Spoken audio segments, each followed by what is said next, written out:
Brand Sounds. Hi, my name's John Groves, and this is Brand Sounds, the platform for sound communications.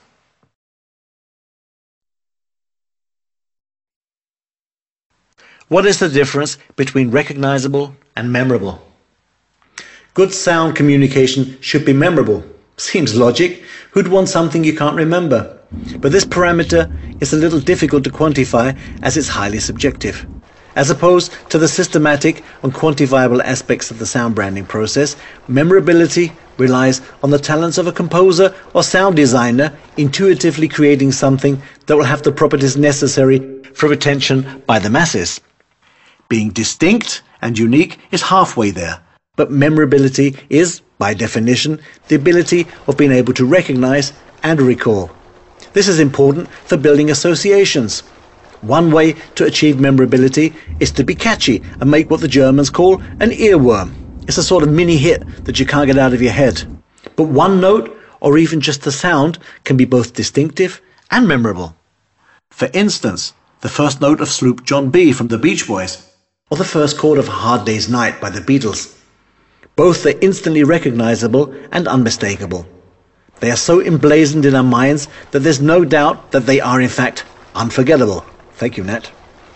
But this thingy is called what's the difference between recognizable and memorable. If your brand sound is memorable as opposed to just recognizable, it's going to be easier to build associations. These associations will be made faster, which means the communication is more efficient. Get it? You're going to need less time or fewer repeats to form an association than with sound that's not memorable. So basically, it's money in the hand. Well, memorable is the kind of recall which is not quite so easy to achieve as just recognition. It's what we call these days stickiness. Remember the earworm bit. Okay, but let's take a quick look at memory. Now, when we talk of memory, we talk about it in two parts, the short-term and the long-term memory. Now, the short-term memory, that's what you did last week or what you ate for dinner last night. It's not very powerful. Regarding it as a computer, it's something like a Commodore 64. Not much RAM at all. Can't handle very much. Now, the long-term memory can be a completely different matter. For some people, it's like a Cray computer, storing vast amounts of information. My memory, for example, is full to the brim of song lyrics. I didn't plant them there. I didn't try to remember them. They're indelibly embossed on my hard disk. But seriously, the long-term memory is where the power is. That's where the associations are made. This is why old people are always reminded of the past. It's not just because they think that things were much better then.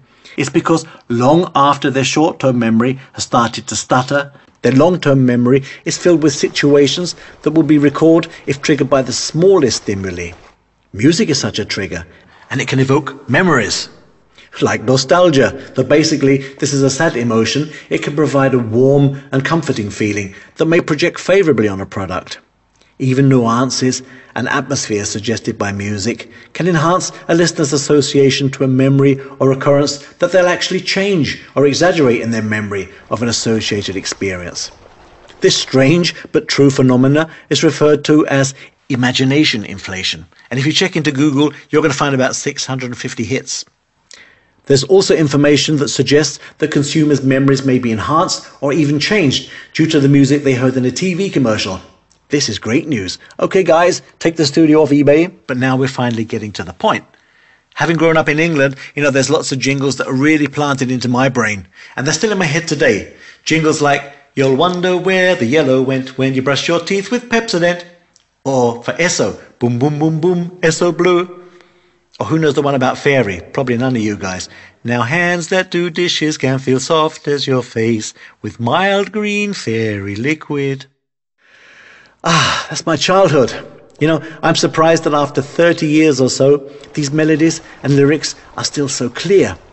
In exactly the same way, the lyrics of all the pop songs of my youth used the melody as a Trojan horse to get into my brain. These sponsored messages are still there, available for instant recall, right alongside Hey Jude and Yesterday. Now that is amazing. So, if building an association to a piece of music or certain sound is our intention, then memorability should be a word we have to have on our checklist. For the record, memorable doesn't necessarily mean unique or even good for that matter. The criteria recognisable has more to do with the level of differentiation. It's also very important, but to be memorable can be pretty useful too. There are some sounds out there used in brand communications that obtain a pretty fair level of penetration by the sheer frequency they are used. They go into our heads, like it or not. But this penetration takes time and costs money, a lot of money. So memorability gets an economic angle. We can equate memorable with efficient, meaning getting better contacts with less effort. So, here's the bottom line.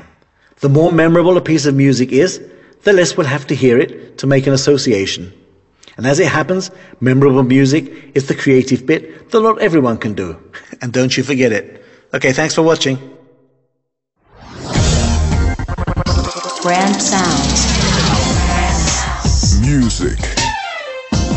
Brands.